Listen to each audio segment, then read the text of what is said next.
In this video, we're going to show you how to make a low-cost seed starting mix, and we're going to start right now.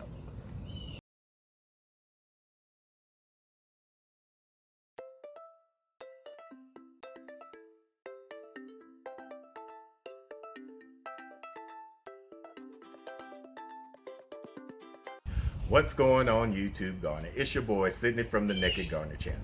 After watching this video, you're going to learn how to make a simple low-cost seed starting mix. Now, most people that have small gardens, all you can do is go to the big box store, buy you that $5 8-quart seed starting mix and do it that way. After you buy it, you have to sterilize your seed starting mix. I'll put a link over here so that way you can see how to do that. But this is for the people that have a large amount of seeds that they want to start. Now we're going to be prepping our seed starting mix, so that getting prepared for our fall gardening. So let's get growing. All right, all you need is 2 simple ingredients for starting this seed starting mix. One is you need a 3 cubic foot of coconut coir or peat moss. This is going to help retain moisture, and then you're going to also need this vermiculite. It's another way to help retain moisture. Now this costs around about $10. This one you can get at your big box store anywhere from $15 to $20 depending on where you're located at. And what you do is just we're going to add a 5-part peat moss. And I'm going to put it in this little bag here, container here. And I know some people think that peat moss is not a good sustainable ingredient to use, that cocoa coir is a better quality and more sustainable ingredient to use, but it's hard to find a coconut coir for the value of your price that I would willing to pay for it. So I guess you can consider me not as sustainable and organic as possible, but it will help. Now you want to fill about 5 parts of your peat moss or coconut coir. No matter what you're using, you always want to use anywhere about the same measuring for each one. So we're going to use 5 parts, and I'm going to use this fabric mesh to kind of make sure all the big chunks are gone from in here.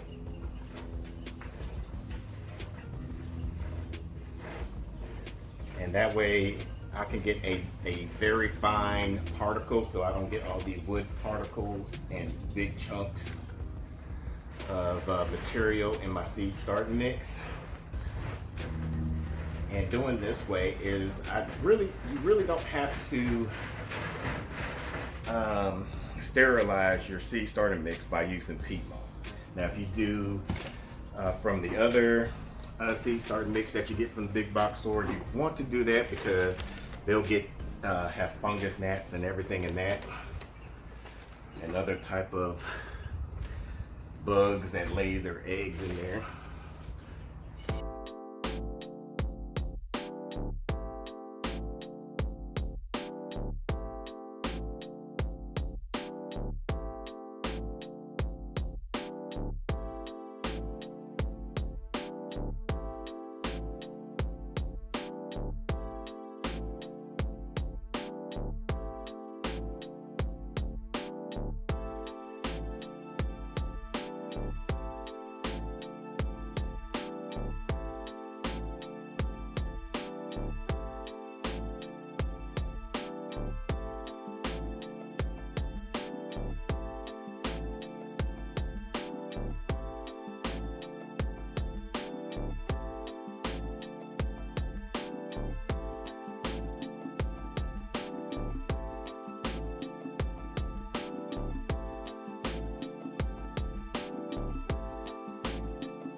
So having it having your peat moss graded out like that is not mandatory, but as you can see, it's a lot. It comes very compressed, and so while you're putting it through the wire mesh, it helps aerate it and get it nice and fluffy.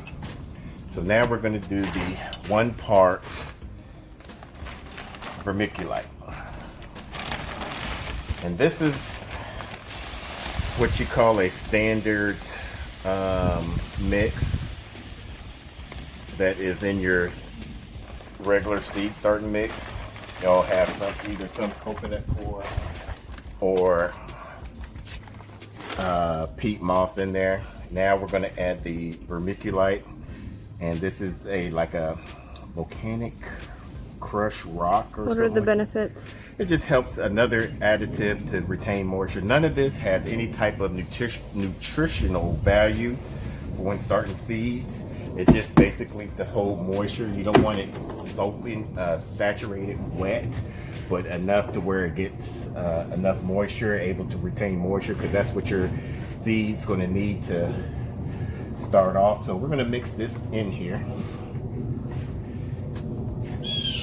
Get it nice and mixed, and as you can see, it's already looking like a nice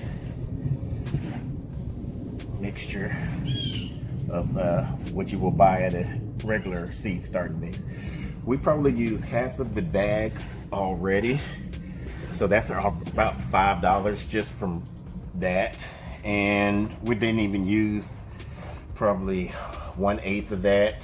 So as you can see, you already got a lot of bang for your buck on here, and you can just store all of this in a container till you're ready to use, and this will give you your foundation for your seed start.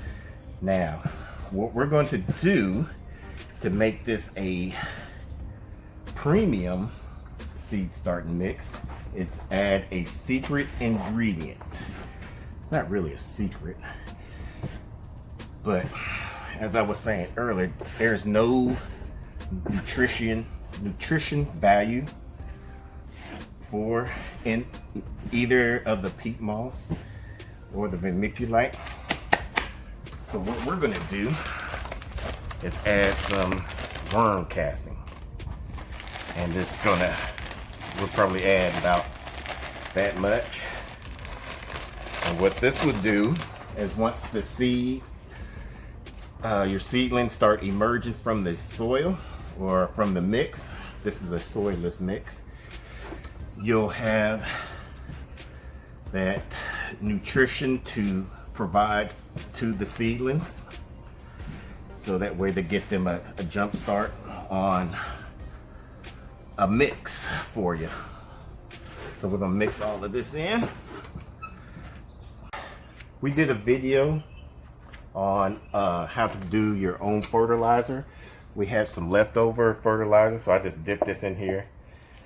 We're gonna even add more nutrition in there. Inside of this, we had some liquid molasses, and we had some fish emulsion, some bone meal, some Epsom salt, and just some regular old H2O. You're going to provide a link. Yeah, we'll put a link in the corner here and go from there. All right, here we have some seeds that we did from the seed starting mix that we made ourselves, and as you can see, these are doing pretty well. We're done at 625, and it is now, it's been about a month now. Haven't been up to date like how we should have been doing it, but it's going pretty well. Peppers takes a long time to germinate. However, these are doing a lot better than the peppers, and these were done at the same time, around the same time I should say. So if you like this kind of content, we'll put a link up in the corner there of a playlist that we normally do, And until next time, let's grow together.